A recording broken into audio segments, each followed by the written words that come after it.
You're listening to The Affiliates, a podcast that features stories of entrepreneurs and young leaders who are changing the world for better every single day. My name is Alok Rathore, and I'm a film producer best known for projects such as Choice and The Doorbell. I'm sitting down with leaders to talk about their process, the lessons they've learned, and how to make an impact.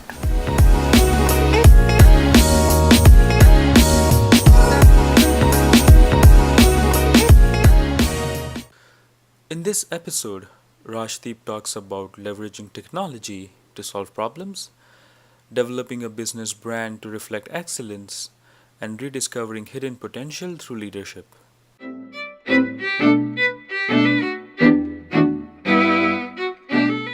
Welcome to the show, Rajdeep. Hi, Alok. Thanks for inviting me. Appreciate it. Great. So, what's your story?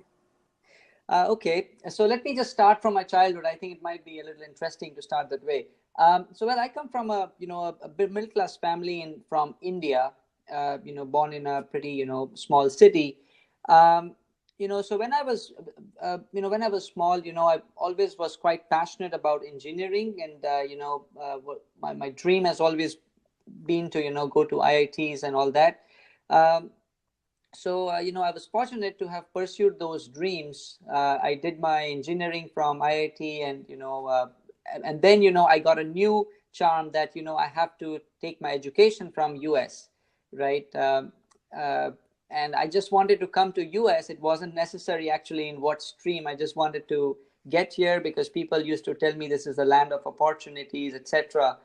So I started thinking, that what would be an ideal path for me since I was an engineer working in an automotive company, etc. So I thought the ideal path would be, I should do business, right? And I've always been very passionate about data, about numbers. So I thought that, that sounded like a good fit.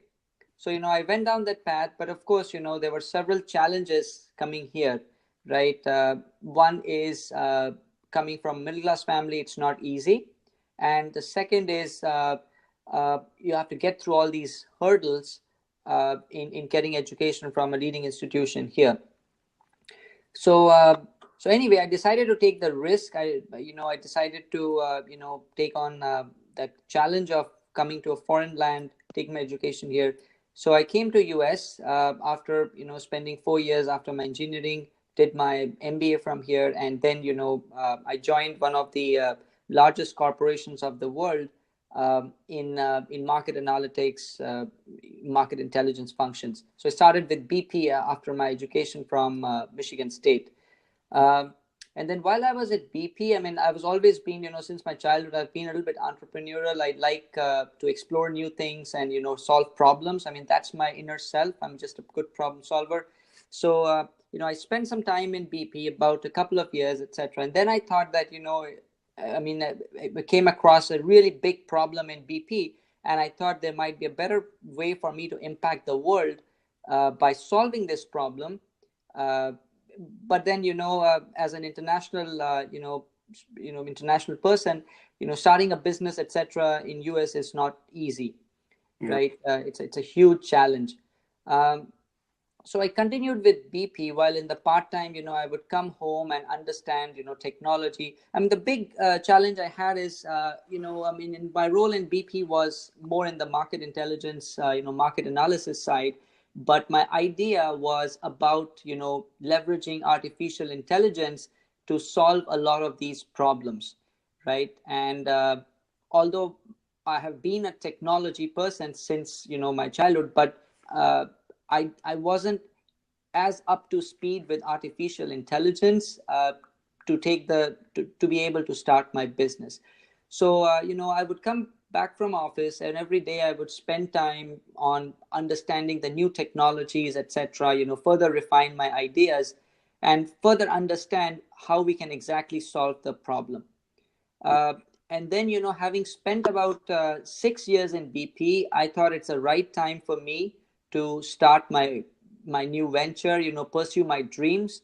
So that's when, I decided to leave a really high-flying career and start my venture. I really started a venture with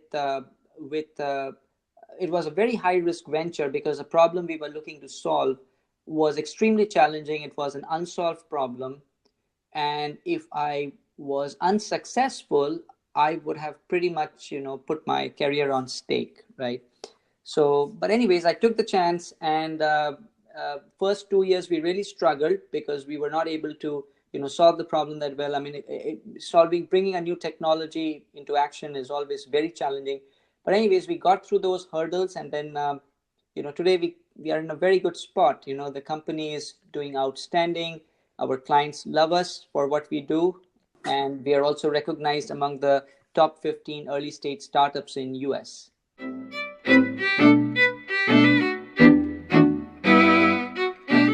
How did your education play a role in helping you develop a career?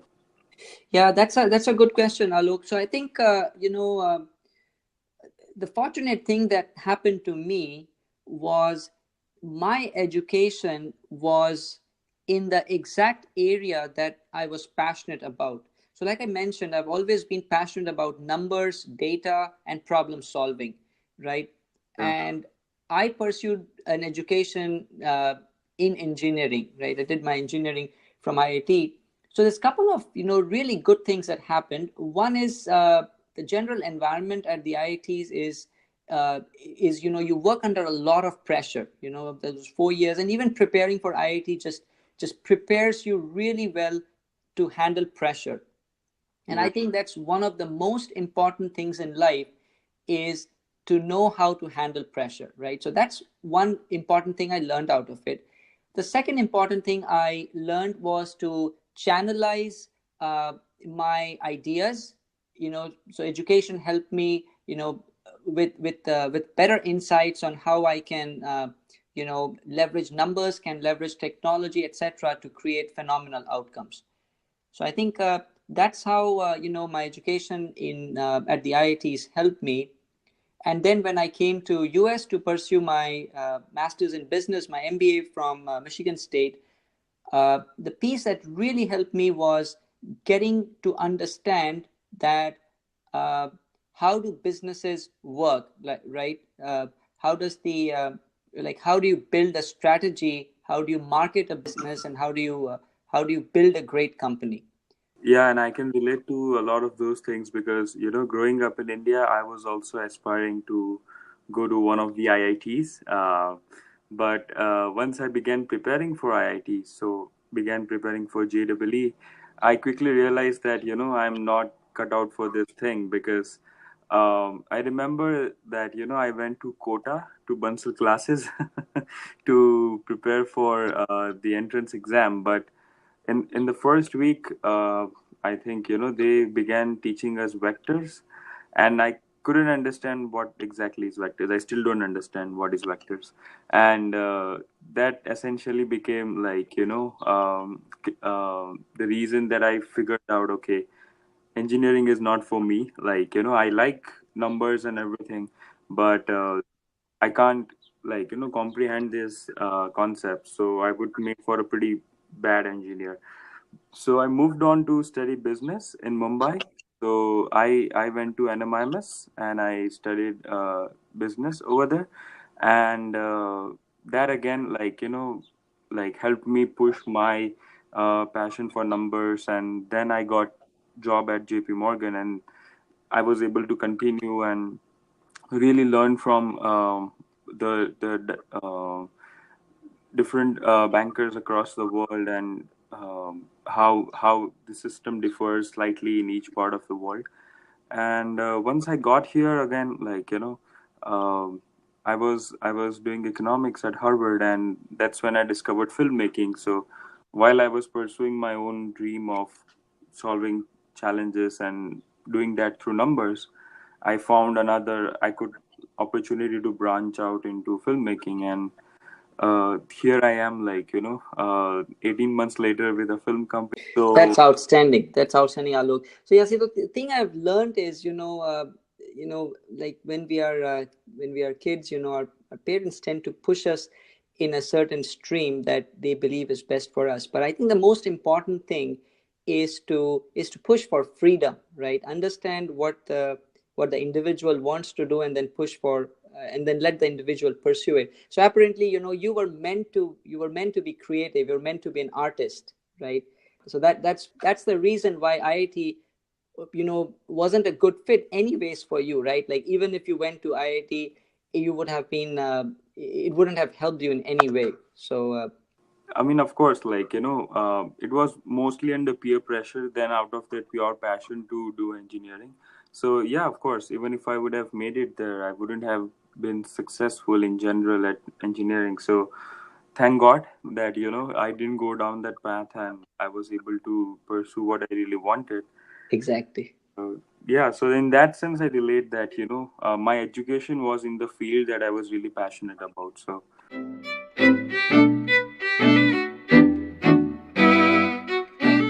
what's your process of developing a great brand?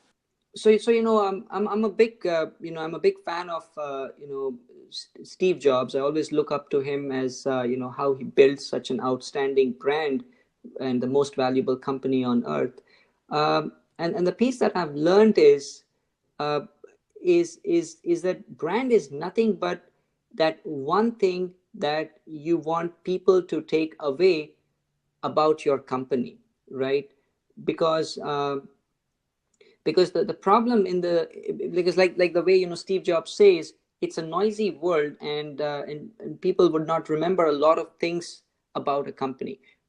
And then what is that one thing that completely stands out? So the process that we follow in developing a great brand is actually very simple. What we are doing here is, we are leveraging the cutting edge technologies, artificial intelligence, to revolutionize how organizations make decisions, right? And for us, brand is nothing but excellence, right? It is absolutely excellence in how we help organizations make those decisions. So that's how I look at it. And again, we are a young company. We are still learning the process of transforming a technology into a business, and then a business into a great brand. So I would say, high level, still in the learning process, but that is the direction we are in. For us, excellence is the most important thing when it comes to brand. Awesome.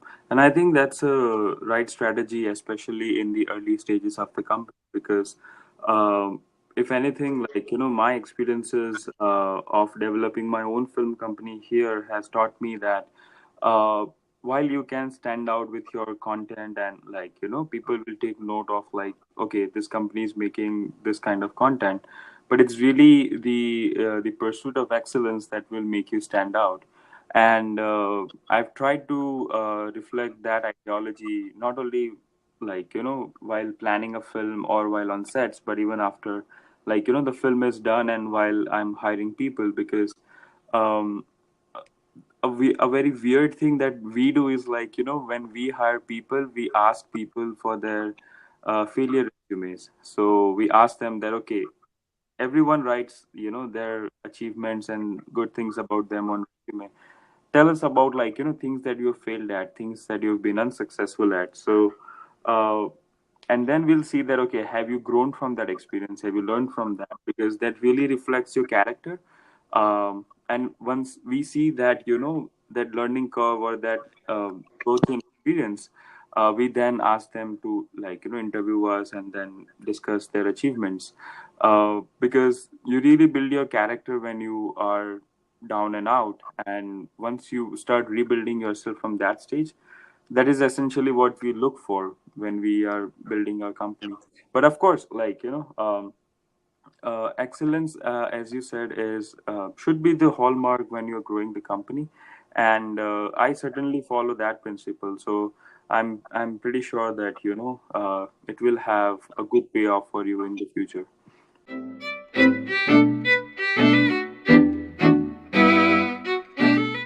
How has the people around you, specifically your friends and family, inspired you?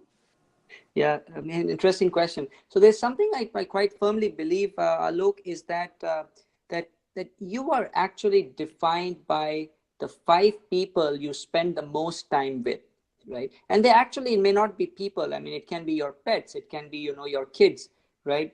So what are those 5 people you spend the most time with? They have the greatest influence on you. I am quite careful about those 5 individuals I tend to spend the maximum time with, right? Uh, One of them happens to be my wife, right? I'm really fortunate, that I get to spend so much time with her, because the piece that I've learned from her is not to give up, right? So just to kind of tell about her story, she was born in a tier 2 city in India. When she was a kid, she couldn't even speak good English, right? And she has always been a very mediocre, student. She really struggled actually when she was a kid, but she overcame this problem, right, over time. And she had this passion that she wanted to be in a top business school in India, and she ended up there, right, by working hard towards it, by not giving up. Then so she did her MBA and etc. Then she came to US, and in US, again, for an international, there is always a bit of struggle with finding a job, etc. So it's not easy, right? Yeah. So she overcame that, and at that time she had a dream that she wanted to pursue an education from Harvard. She wanted to become a Six Sigma black belt, wanted to be ASQ certified, which is like the highest level of certification for Six Sigma. And she never had a background in data analytics, by the way. Yeah. So she didn't give up, kept trying, and she ended up in Harvard. So if I look back, the thing that I've really learned from her is not to give up, right? um, and similarly, the other individual I get to spend a lot of time with is actually, is sort of retired, close to retirement. This individual was an executive in a Fortune 500 company, etc. But the piece I've learned from him is age is no barrier. Like when I speak to him, honestly, he has more energy than I have, right? And that just puts you in a completely different mindset. Because people, uh, after a certain age, people think about they can't do this, they can't do that, but really it's all about our mindset, right? If we think we can do it, we will do it. Right. And yeah, I can certainly attest that, your wife is a great inspiration because I know her from Harvard. It's like, we almost like discovered that through accident when I was reaching out to her for one of my film projects. And she was, of course, kind enough to make a small contribution to the crowdfunding campaign. But yeah, and of course, like, I had not been aware of this side of her story, and I appreciate that you shared all of that because now, looking back at the journey that she has had, like, much more respect for her. Okay, and yeah, I agree that, when you are in a foreign land, it's a bit difficult for you to get go initially, where it's hard to find job and it's hard to, like, succeed compared to other people. But, like, that's where then your hard work really pays off, so that's great.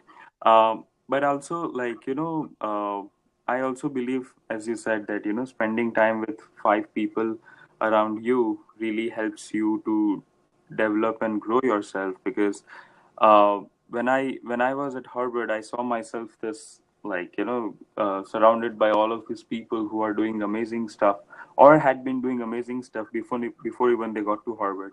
So for me, it was such a inspiring place, and it still is because every time I like, meet someone from Harvard, or like I take more courses over there, I just see that, people shine through in their endeavors, and it's just like, being a better leader in whichever capacity you can, and that has pushed me a lot in past few years to really, like, grow to the point that I've grown right now.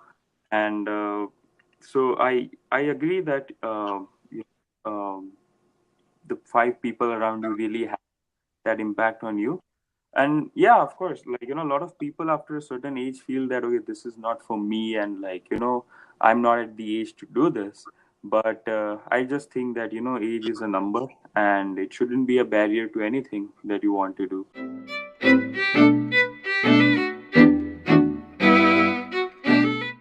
how would you say is your leadership style different than others? Yeah, that's a good question, Alok. So I have a so again I'm a little bit I have some views on how the world moves and how people make decisions, and I have a strong belief that uh, people underestimate their potential. Everybody does. Everybody in the world underestimates their potential.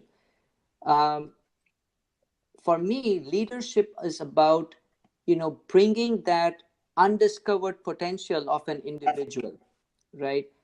It's Yeah. about how can we push people to the extent that they start realizing their own self, their own potential.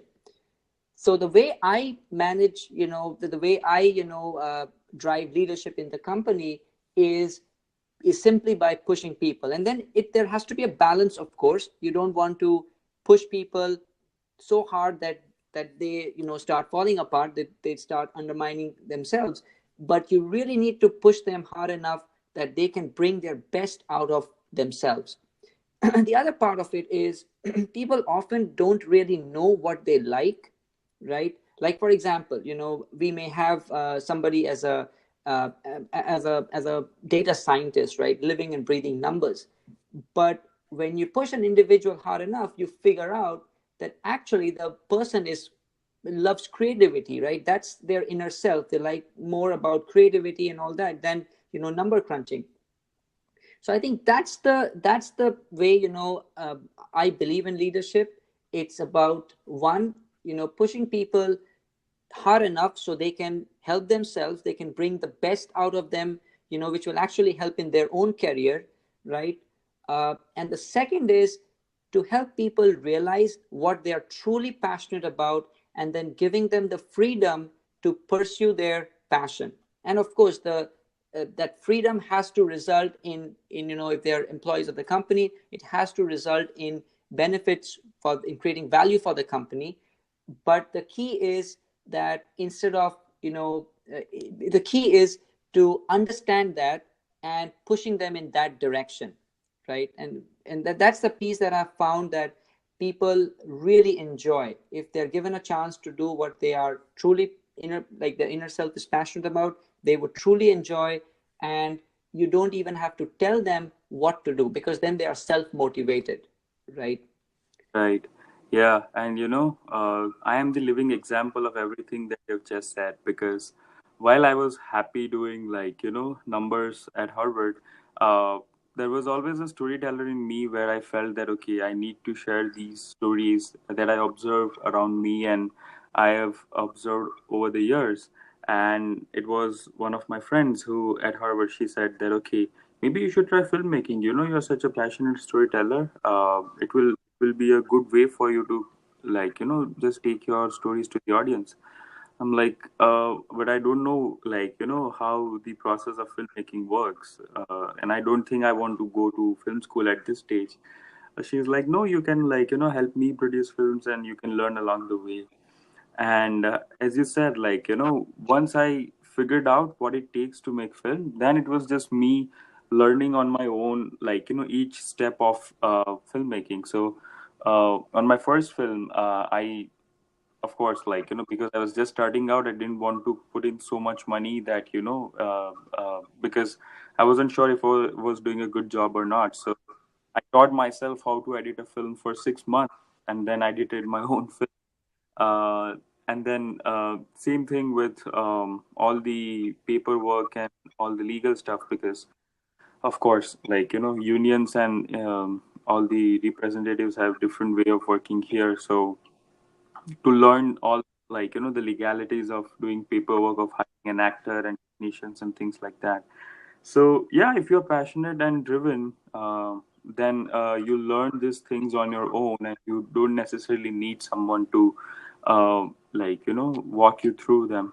Of course, any kind of help along the way helps to cut short that learning process. But you pretty much find your own way out of these situations once you are really involved in it.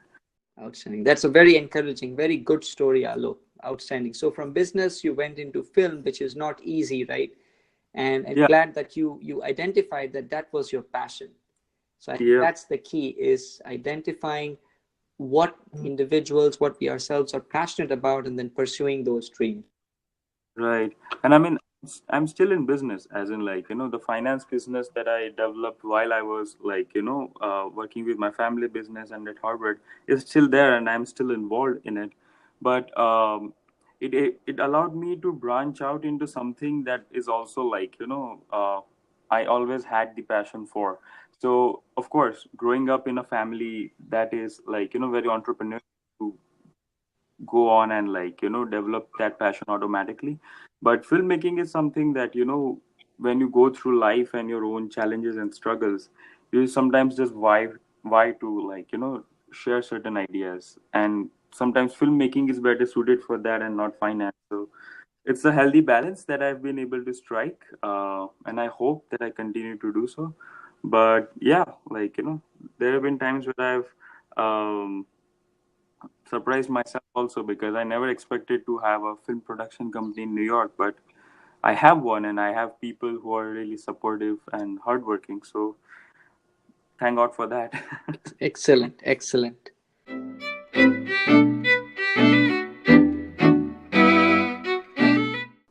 What kind of impact would you like to see your work have on people?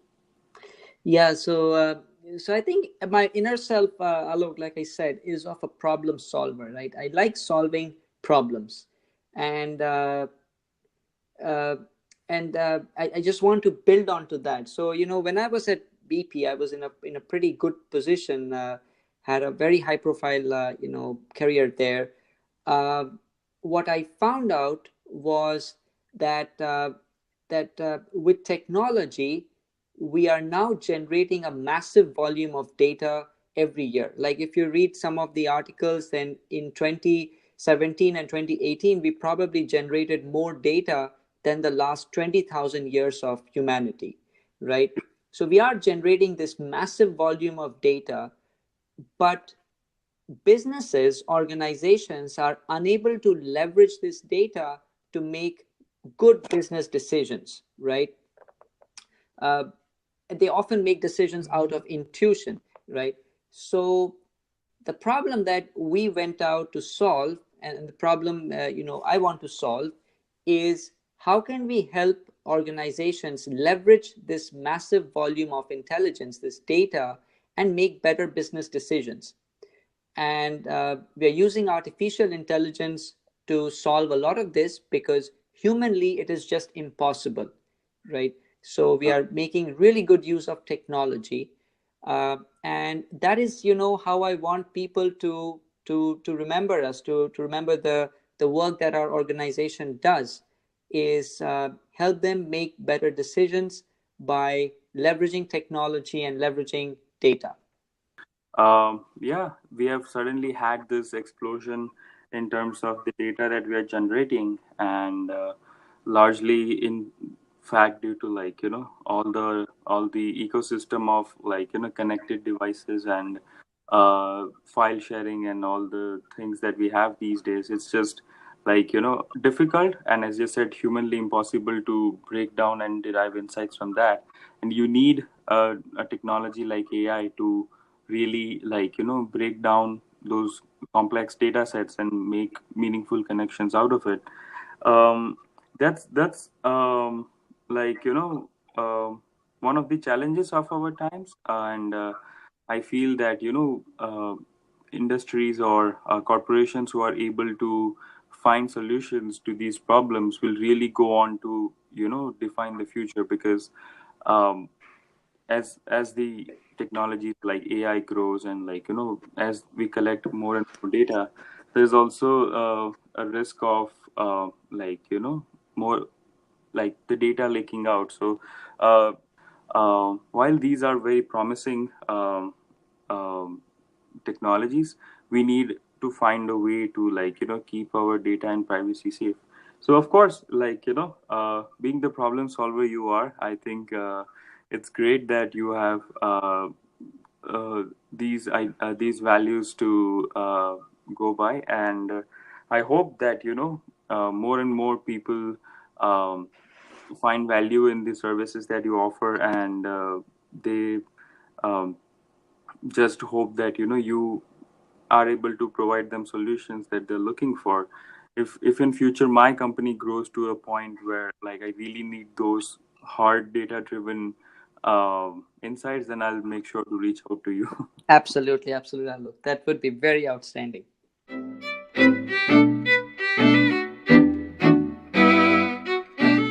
What's next? What are the exciting projects that you are currently working on, and what can the listeners expect from you going ahead?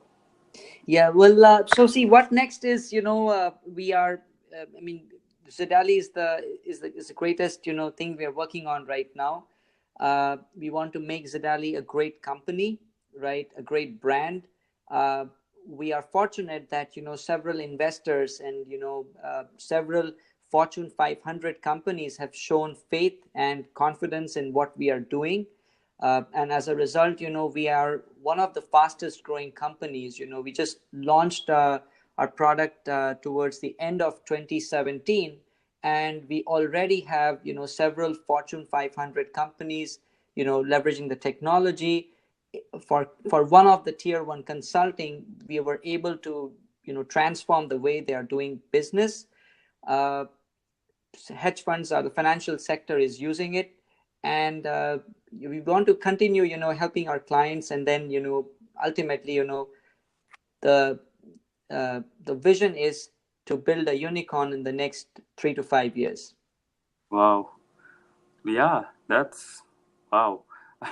That's amazing. And your product must be really amazing for these Fortune 500 companies and hedge funds to leverage, because these people are very like concerned about their data and their privacy and all the IP that they've developed over the years. And for them to put their trust in you really means that your product is like hit with them.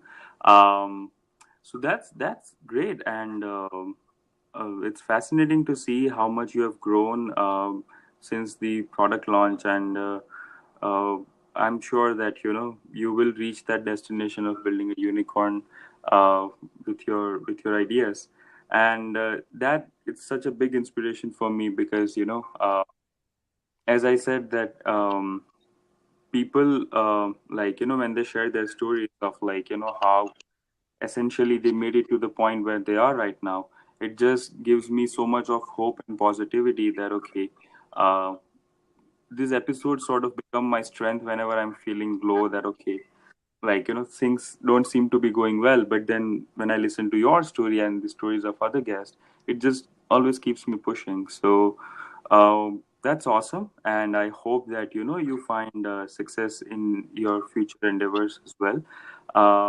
and wish you all the luck.